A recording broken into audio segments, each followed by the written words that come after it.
Before moving to the United States, I lived in Africa. The part of Africa I came from was Uganda, and I was actually born during a war. And my mom and the rest of my family would have to run every single night.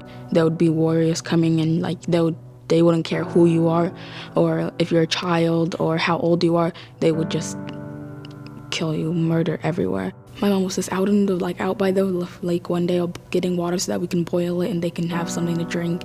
And she started going in labor. And right when she started going in labor, there was gunshots in the distance.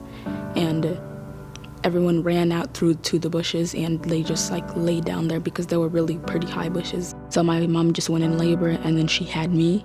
Good thing I was a quiet baby, because if I was too loud, then I would have not even saw one day. We stayed down there for probably the whole day. And when we got back up, there was bodies everywhere.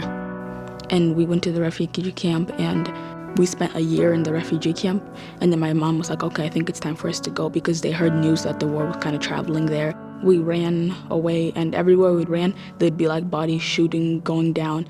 A body literally just got shot and fell on me.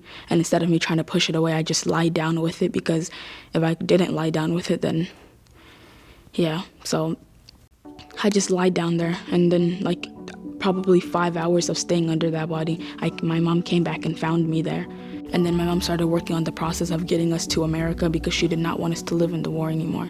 And so we were looking for apartments or houses that we could live by that had diversity. And so my mom found Oakridge.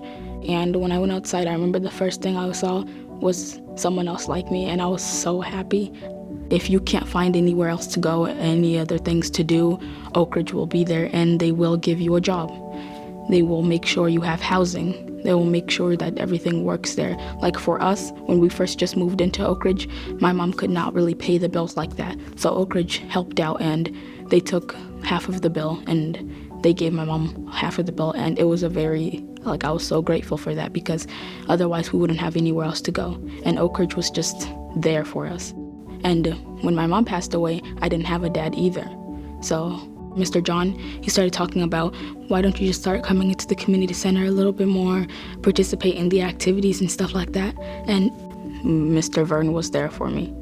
He would always be so happy every time he saw me. He'd be like, hi Eunice, how's your day? How's things been doing? And I'd just sit down with him and talk. And I felt like I could be myself around him and share all these wonderful news with him.